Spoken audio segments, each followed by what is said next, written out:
വിട പറയുക എന്നുള്ളത് വളരെ വിഷമമുള്ള കാര്യമാണ്. ഇന്നിൻ്റെ ദിവസം മദ്രസയിൽ പഠിപ്പിച്ച വിദ്യാർത്ഥികൾ, 5ാം ക്ലാസ്സിലുള്ള വിദ്യാർത്ഥികളുടെ പരീക്ഷകൾ മുഴുവനും അവസാനിച്ചു.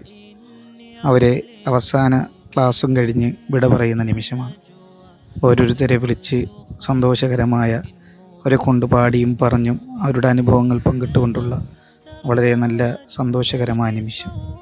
വേദനയോടുകൂടി പിരിയുന്നതിന് പകരം വളരെയധികം സന്തോഷത്തോടു കൂടി പോസിറ്റീവ് എനർജികൾ സമ്മാനിച്ച് ഇന്നത്തെ ദിവസം വളരെയധികം മനോഹരമായി.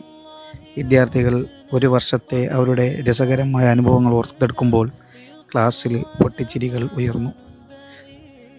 അധ്യാപകൻ എന്ന നിലയ്ക്ക് ഏറ്റവും വേണ്ടപ്പെട്ട സ്വന്തം മക്കളെപ്പോലെ എന്ന് വേണമെങ്കിൽ പറയാം. ആ രൂപത്തിൽ ഹൃദയബന്ധമായുള്ള ഈ വിദ്യാർത്ഥികൾ ഒരു വർഷത്തെ കാലത്തിന് ശേഷം നമ്മൾ വിട പറഞ്ഞ് അടുത്ത വർഷത്തിലേക്ക് പോകുമ്പോൾ അവരുടെ ആ പിരിയൽ സത്യം പറഞ്ഞാൽ വലിയ വേദനകൾ സമ്മാനിക്കുന്നതാണ്. എന്നിരുന്നാലും അവരെ നല്ല രൂപത്തിൽ യാത്രയാക്കുക, അടുത്ത ക്ലാസ്സിലേക്കുള്ള മോട്ടിവേഷൻ കൊടുക്കുക എന്നതിൻ്റെ ഭാഗമായി അവസാനമായി ഞങ്ങളെല്ലാവരും ഒരുമിച്ച് കൂടി. അള്ളാഹു ഈ മക്കൾക്കെല്ലാം അർഹമായ തൗഫീക്ക് കൊടുക്കുമാറാകട്ടെ. ഒരുപാട് നല്ലതുപോലെ പഠിക്കാനും പഠിച്ചനുസരിച്ച് പ്രവർത്തിക്കാനും മാതാപിതാക്കൾക്ക് ഇരുലോകത്ത് ഉപകരിക്കുന്ന നല്ല ഓർമ്മശക്തിയും കൂർമ്മ ബുദ്ധിയുള്ള മക്കളാകട്ടെ എന്ന് പ്രാർത്ഥിക്കുന്നു. അവരുടെ പ്രാർത്ഥനകൾ ഞാനുണ്ടാകും, എൻ്റെ പ്രാർത്ഥന അവരുണ്ടാകുമെന്ന് ഉറപ്പ് കൊടുത്തിട്ടാണ് ഇന്നിൻ്റെ മജ്‌ലിസ് പിരിയുന്നത്. കുറഞ്ഞ സമയമാണെങ്കിലും ഒരു വർഷം കൊണ്ട് വളരെ അടുത്തുപോയ ഒരു സ്നേഹം തന്നെയാണ് അവർ തമ്മിലുള്ളത്. ചെറിയ ചെറിയ തമാശകളും കുരുത്തക്കേടുകളും വികൃതികളൊക്കെ ഉണ്ടെങ്കിലും അവരിൽ നിന്ന് കിട്ടുന്ന ആ ഒരു ഒരുമിച്ച് കൂടലും സന്തോഷവും പഠിപ്പിക്കുമ്പോൾ ഉണ്ടാകുന്ന ആവേശവും പറഞ്ഞറിയിക്കാൻ കഴിയാത്തതാണ്. ഒരുപാട് കുട്ടികൾ നമ്മുടെ മനസ്സിലുണ്ട്.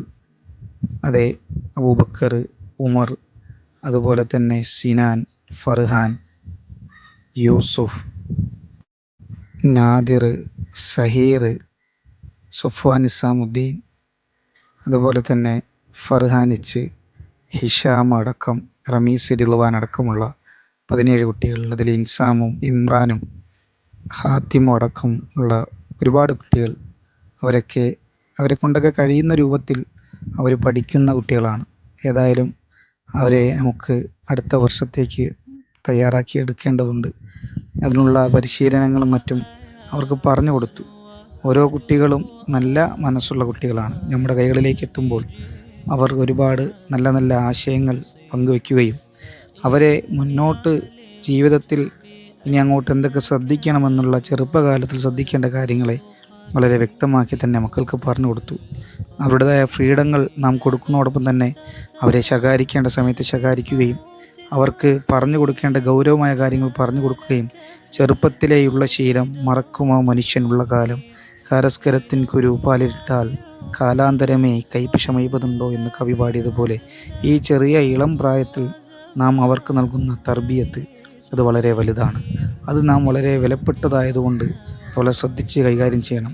ഈ ചെറിയ കുട്ടികളുടെ മനസ്സുകളിൽ നാം എന്താണോ പകർന്നു നൽകുന്നത് അത് അവരുടെ ഭാവിയിലേക്കും കൂടിയുള്ളതാണെന്ന് മനസ്സിലാക്കി തമാശകളാണെങ്കിലും കാര്യങ്ങളാണെങ്കിലും അവർക്ക് നാം നൽകുന്ന ആത്മീയമായ ചുറ്റുപാട് എന്നെന്നും വലിയ ഉപകരിക്കുന്നതാണ്. നമ്മൾ പഠിപ്പിക്കുന്ന ഓരോ വിഷയങ്ങളിലും ആ കുട്ടികൾക്കുണ്ടാകുന്ന താല്പര്യം നമ്മുടെ ശ്രദ്ധ അനുസരിച്ചാണ്. എല്ലാ അധ്യാപകന്മാർക്കും ഉണ്ടാകും ഇത്തരം അനുഭവങ്ങൾ. അവസാന സമയത്ത് അവരെ പിരിയാനാകാത്ത വിധമുള്ള ചില നിമിഷങ്ങൾ അവരോട് പങ്കുവെച്ച് അവരെ വളരെയധികം സന്തോഷത്തോടു കൂടിയാണ് യാത്രയാക്കിയത്. സങ്കടങ്ങളൊക്കെ മനസ്സിൽ മറച്ചു വെച്ച് ആ കുട്ടികൾക്ക് വേണ്ടി പ്രാർത്ഥിച്ച് പിരിയുമ്പോൾ ഞാനൊരു വാക്ക് ഉറപ്പ് കൊടുത്തു, എൻ്റെ ദുആകളിൽ നിങ്ങളുണ്ടാവും, നിങ്ങളുടെ ദുആകൾ ഞാനുണ്ടാകണം. അവർ വളരെയധികം സന്തോഷത്തോടെ അത് ഏറ്റെടുക്കുകയും ചെയ്തിട്ടുണ്ട്. അള്ളാഹു നാഫിയായ ഇൽമു പഠിക്കാൻ നമുക്കും അവർക്കും തൗഫീക്ക് നൽകുമാറാകട്ടെ. ഒരുപാട് നല്ല തലമുറകളെ സൃഷ്ടിക്കാൻ അള്ളാഹു നാഥൻ നമുക്കെല്ലാവർക്കും തൗഫീക്ക് നൽകുമാറാകട്ടെ എന്ന് ആത്മാർത്ഥമായി പ്രാർത്ഥിച്ചുകൊണ്ട് ഇന്നത്തെ ഈ ഒരു സെക്ഷൻ വിട പറയും.